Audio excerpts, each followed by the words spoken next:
आज की इस गहरी पड़ताल में हम एक ऐसे विषय पर बात करने वाले हैं जो शायद हमारी रोजमर्रा की भागदौड़ पर ना एक बहुत बड़ा पॉज बटन लगा दे। और सच कहूं तो आज के समय में इसकी बहुत जरूरत भी है। बिल्कुल। हम अक्सर सोचते हैं ना कि हमारी जिंदगी का सबसे बड़ा संघर्ष आखिर है क्या।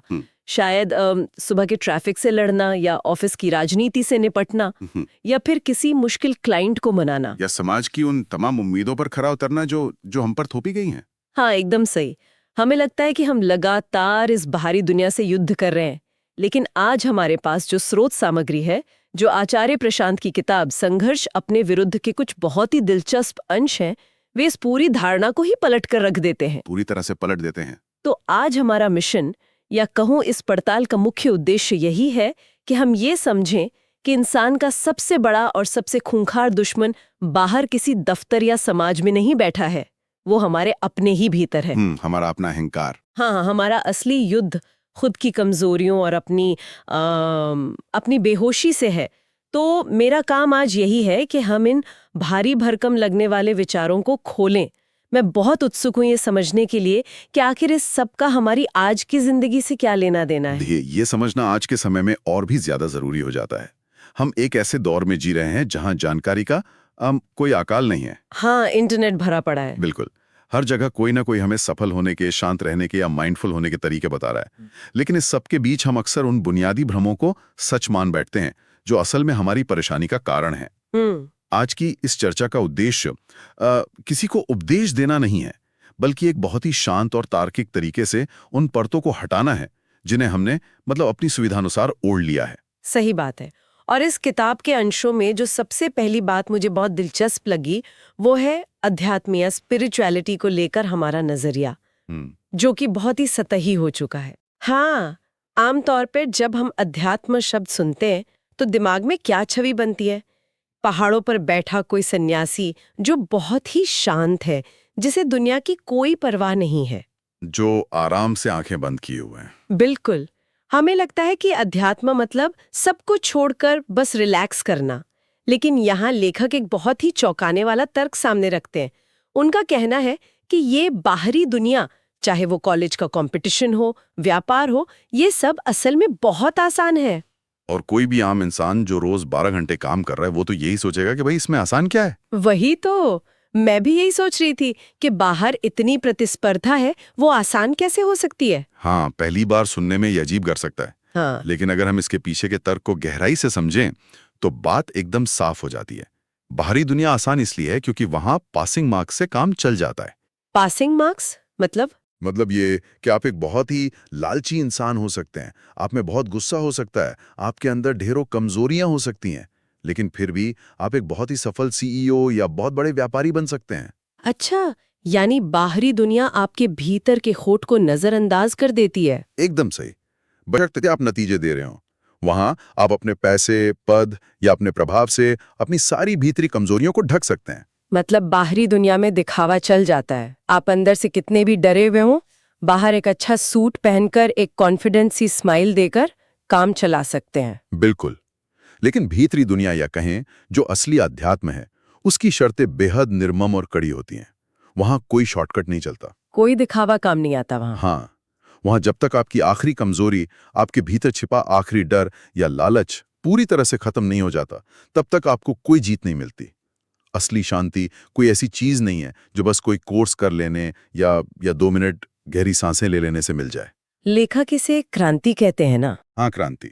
क्योंकि भीतरी युद्ध में आपको किसी बॉस या समाज को कुछ साबित नहीं करना है, आपको अपनी ही साक्षी दृष्टि के सामने खुद को प्रमाणित करना होता है। साक्षी दृष्टि, यहाँ मैं चाहूंगी कि हम इस शब्द को थोड़ा और आसान भाषा में समझें। जो लोग दर्शन या फिलॉसफी नहीं पढ़ते, उनके लिए इसका क्या मतलब है? साक्षी दृष्टि को आप ऐसे समझ सकते हैं जैसे आपने अपने ही दिमाग के अंदर एक सीसीटीवी कैमरा लगा दिया हो। अरे वाह, ये तो बहुत ही बढ़िया उदाहरण है। हाँ, एक ऐसा कैमरा जो आपको बिना किसी लाग लपेट के, बिना किसी जजमेंट के देख रहा है। आप दुनिया से झूठ बोल सकते हैं कि मैंने उस इंसान की मदद इसलिए की क्योंकि मैं बहुत अच्छा हूं। लेकिन वो भीतरी कैमरा, वो साक्षी दृष्टि जानती है कि आपने मदद असल में अपना कोई स्वार्थ पूरा करने के लिए की थी। बिल्कुल। उस कैमरे के सामने आप कोई बहाना नहीं बना सकते। और यही वजह है कि अपने ही विरुद्ध ये संघर्ष इतना मुश्किल होता है। अब समझ में आ रहा है कि क्यों लोग इस भीतरी लड़ाई से भागते हैं। और इसी भागने की आदत को समझाने के लिए स्रोत में एक बहुत ही मजेदार उदाहरण है। मुझे वो शराबी और नींबू पानी वाला किस्सा बहुत ही सटीक लगा। वो तो शायद पूरे विषय के सबसे गहरे हिस्सों में से एक है। क्या आप उस उदाहरण को हमारे सामने रख सकते हैं? जरूर। कल्पना कीजिए कि एक शराबी है जो पूरी तरह से नशे में धुत है, सड़क पर गिर रहा है, परेशान है। अब उसे होश में लाने के लिए उसके सामने नींबू पानी का एक गिलास रखा जाता है और कहा जाता है कि इसे पी लो, नशा उतर जाएगा। लेकिन वो शराबी पीता नहीं है ना? नहीं, वो पीता नहीं है।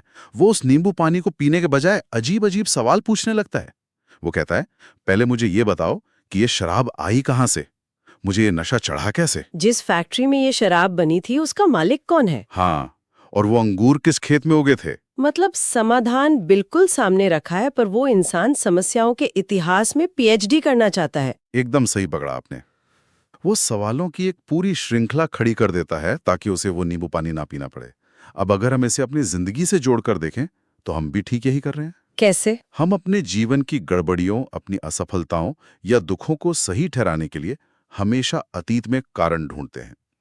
इसे दर्शन की भाषा में कारणता या कॉजेशन का भ्रम कहा जाता है। अच्छा, जैसे हम कहते हैं कि मुझे आज इतना गुस्सा इसलिए आता है क्योंकि बचपन में मेरे साथ ऐसा बर्ताव हुआ था। हाँ, या मैं जीवन में इसलिए कुछ नहीं कर पा रहा क्योंकि मेरे माता पिता ने मुझे सही दिशा नहीं दी, या समाज की व्यवस्था ही खराब है। तो क्या इसका मतलब ये है कि बचपन के अनुभव या समाज का हम पर कोई असर होता ही नहीं है? असर होता है, बिल्कुल होता है। लेकिन लेखक यहाँ ये समझाना चाह रहे हैं कि अतीत में उलझना दरअसल वर्तमान के जिम्मेदारी से भागने की एक चालाकी है। हम अतीत के बहाने इसलिए ढूंढते हैं ताकि हमें आज इसी पल अपनी गलतियों को सुधारने की मेहनत ना करनी पड़े। बिल्कुल। हम वो शराबी हैं जो अपने बचपन के अंगूरों के खेत के बारे में बात करना चाहते हैं ताकि सामने रखा जिम्मेदारी का नींबू पानी ना पीना पड़े। बेहोशी या अज्ञान को ऐसी चीज नहीं है जो हम पर बाहर से थोपी गई है। ये हमारी अपनी चुनी हुई अवस्था है। हम होश में आना ही नहीं चाहते। सच कहूं तो हम उस बेहोशी के नशे को एंजॉय कर रहे हैं। ये बात सच में चुभने वाली है। हम सबको लगता है कि हम तो बस परिस्थितियों के मारे हैं, बेचारे विक्टिम हैं। चलिए अब इस चर्चा को थोड़ा आज के मॉडर्न या आधुनिक जीवन की तरफ मोड़ते हैं। ये एक बहुत जरूरी पहलू है। पहले के समय में तो दुश्मन सामने होता था, तलवार लेके खड़ा है, या कोई प्राकृतिक आपदा आ गई। लेकिन आज के समय में जब हम सब आराम से वातानुकूलित दफ्तरों में बैठे हैं, हमारे हाथ में स्मार्टफोन है, तो आज हमारा दुश्मन कौन है? स्रोत आधुनिक जीवन शैली पर किस तरह से प्रहार करता है? स्रोत इस बात पर बहुत जोर देता है कि आज का दुश्मन प्रकट नहीं है बल्कि अप्रकट है, यानी छुपा हुआ है। छुपा हुआ दुश्मन सामने होता था तो कहीं ना कहीं एक हिचक होती थी मन में। बिल्कुल। लेकिन आज आपको सुपरमार्केट में एकदम साफ सुथरा प्लास्टिक में पैक किया हुआ पैकेज्ड मीट मिल जाता है, या किसी चमकदार वातानुकूलित शोरूम में फ्राइड चिकन मिल जाता है। उस पूरी क्रूरता और बर्बरता को एक बहुत ही चिकने चुपड़े आवरण के पीछे छुपा दिया गया है। हाँ, हमें तो बस वो सुंदर सा पैकेट दिखता है। हम उस पूरी प्रक्रिया से, उस दर्द से पूरी तरह कट चुके हैं। और इसका दायरा सिर्फ मांस तक सीमित नहीं है। इसमें आलू के चिप्स और ओरांगुटान का एक बहुत ही बेहतरीन उदाहरण दिया गया है। आलू की चिप्स और ओरांगुटान, ये दोनों एक दूसरे से कैसे जुड़े हैं? ये बहुत ही अजीब लग रहा है सुनने में। यही तो वो अप्रकट दुश्मन है जिसकी हम बात कर रहे थे। जब हम टीवी देखते हुए मजे से एक साधारण सा आलू का चिप्स खा रहे होते हैं तो हमें लगता है कि इसमें क्या बुराई है। हाँ, एक चिप्स ही तो है। लेकिन उस चिप्स को बनाने में पाम ऑयल का इस्तेमाल होता है। उस पाम ऑयल की बढ़ती मांग को पूरा करने के लिए इंडोनेशिया और मलेशिया जैसे देशों में हजारों एकड़ घने जंगल काट दिए जाते हैं। ओहो, और उन जंगलों में ओरांगुटान रहते हैं? बिल्कुल। और उन जंगलों के कटने की वजह से हजारों ओरांगुटान बेघर हो जाते हैं, तड़प तड़प कर मारे जाते हैं। उसे एक चिप्स के पैकेट के पीछे उन बेजुबान जानवरों के उजड़ते घरों की कहानी है जो हमें टीवी विज्ञापनों में कभी नहीं दिखाई जाती। ये वाकई डराने वाला है। मतलब हमारा दुश्मन कोई विदेशी सेना नहीं है, बल्कि हमारा अपना ही उपभोक्तावाद या कंज्यूमरिज्म है। हम अपने घरों में बैठकर अनजाने में ही कितनी बड़ी क्रूरता का हिस्सा बन रहे हैं, सिर्फ अपनी छोटी छोटी सुविधाओं के लिए। यही हमारी सबसे बड़ी बेहोशी है। हम उन चिकने चुपड़े दफ्तरों में काम कर रहे हैं, अपनी एक्सेल शीट बना रहे हैं और सोच रहे हैं कि हम बहुत अच्छा जीवन जी रहे हैं। पर हम ये सवाल ही नहीं पूछते कि हमारे काम का, हमारी जीवन शैली का इस दुनिया पर क्या असर पड़ रहा है। हम अपनी ही सुविधाओं के गुलाम बन चुके हैं। लेकिन एक मिनट, अगर हम समाज को देखें तो बहुत से लोग हैं जो खुद को सुधारने की कोशिश करते हैं। कोई सुबह जल्दी उठना शुरू करता है, कोई अपनी डाइट बदलता है, कोई ध्यान लगाता है। तो क्या लोग अपनी कमजोरियां से लड़ने की कोशिश नहीं कर रहे हैं? लोग कोशिश जरूर करते हैं, लेकिन वो अक्सर गलत जगह वार करते हैं। इसे स्रोत सामग्री में एक बहुत ही अद्भुत गणितीय रूपक से समझाया गया है, प्राथमिकता का नियम। हाँ, वो 1,23,000 वाला उदाहरण, वो बहुत ही मजेदार है। बिल्कुल। कल्पना कीजिए कि आपका 1,23,456 रुपए का भारी नुकसान हो रहा है। 1,23,456। हाँ, इसमें 6 अंक हैं, 1, 2, 3, 4, 5 और 6। अब आपसे कहा जाए कि आप थोड़ी सी मेहनत करके इनमें से किसी एक अंक को शून्य कर सकते हैं और अपना नुकसान कम कर सकते हैं, तो ज्यादातर लोग किस अंक को चुनेंगे? जाहिर है, जो सबसे आसान होगा उसी को बदलेंगे। बिल्कुल। ज्यादातर लोग सबसे आखिरी अंक 6 को चुनते हैं, क्योंकि उसे बदलना सबसे आसान लगता है। लेकिन जरा गणित लगाइए, अगर आप 1,23,456 में से 6 को शून्य कर भी दे, तो आपका कितना नुकसान कम हुआ? सिर्फ 6 रुपए। हाँ, आपका नुकसान अभी भी 1,23,450 रुपए का है। जो शुरुआत में बैठा एक है, जो कि 1 लाख के बराबर है, वो तो वैसे का वैसे ही रह गया। कमाल का उदाहरण है।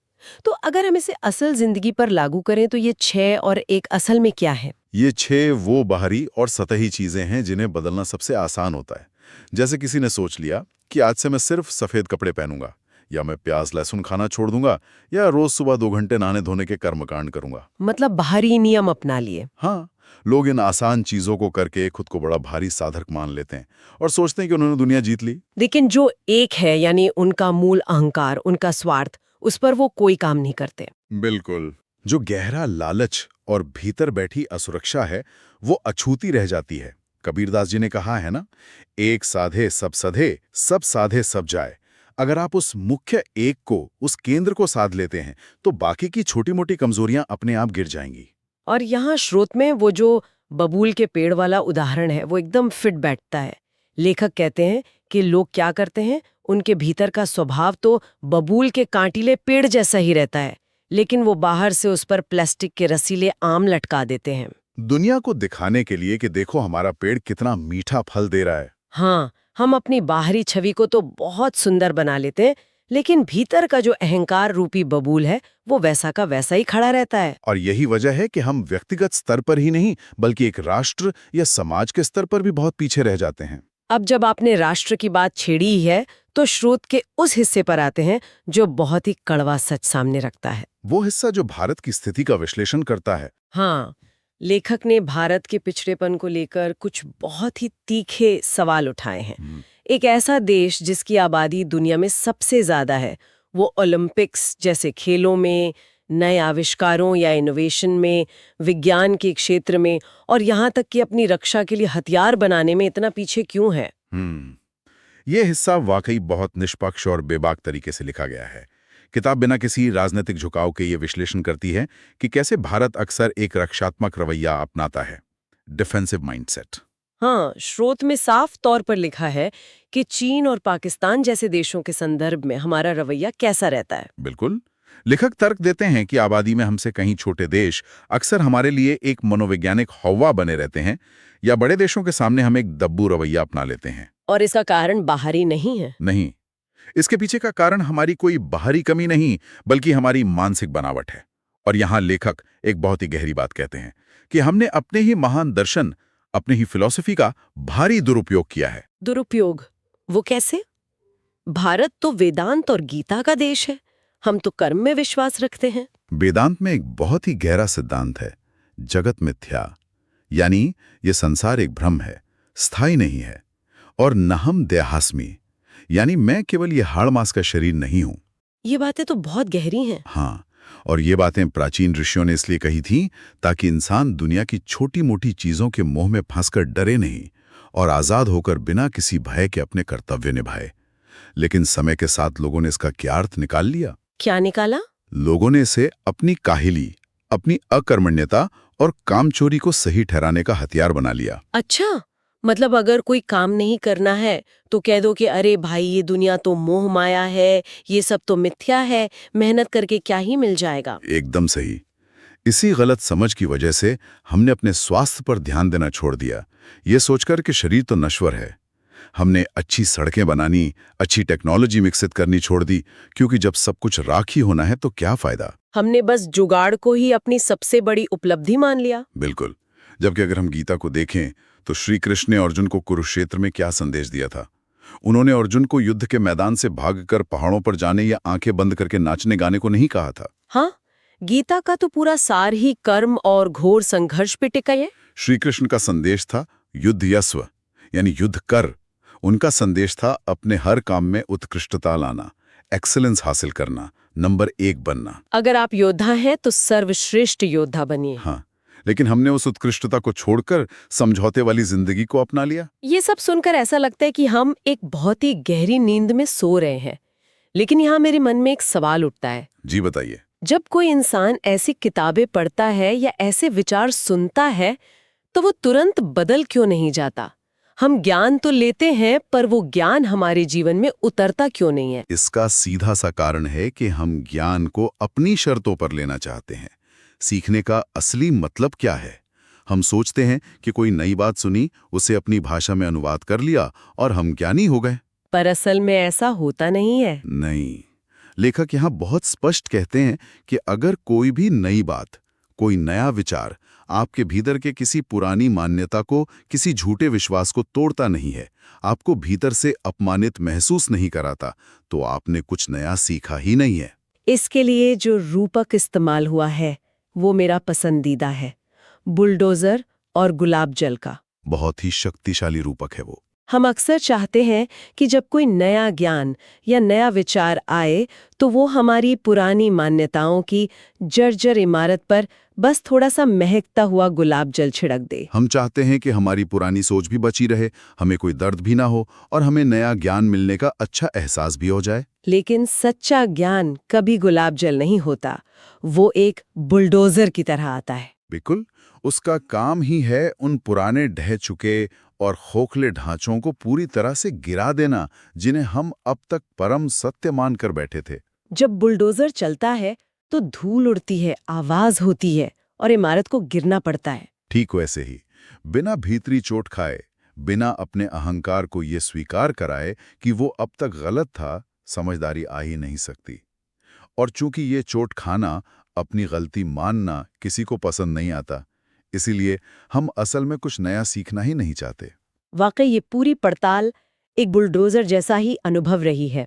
तो अगर हम आज की इस पूरी चर्चा को समेटे तो हमने देखा कि हमारा असली संघर्ष बाहर के लोगों से नहीं बल्कि अपनी ही उस बेहोशी से है जिसे हम शराबी की तरह बहानों से सही ठहराते हैं।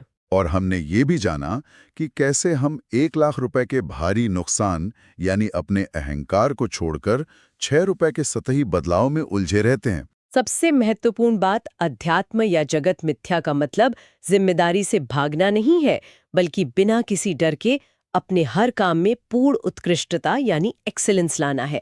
सुनने वालों को अब ये सोचना होगा कि क्या वे अपने जीवन के बबूल के पेड़ पर प्लास्टिक के आम लटकाकर खुद को धोखा तो नहीं दे रहे हैं। बहुत ही सटीक सारांश है। और अब चूंकि हमने आज कई मान्यताओं पर बुलडोजर चलाया ही है, तो इस चर्चा को खत्म करने से पहले मैं एक आखिरी विचार छोड़ना चाहूंगा। जी बिल्कुल। स्रोत के बहुत ही गहरे पन्नों में एक सवाल छिपा है जिस पर शायद ही कोई बात करना चाहता है। जरा सोचिए, इंसान जिन पारिवारिक और सामाजिक रिश्तों को अपनी जिंदगी की सबसे बड़ी उपलब्धि मानता है, जिनके लिए वो दिन रात एक कर देता है,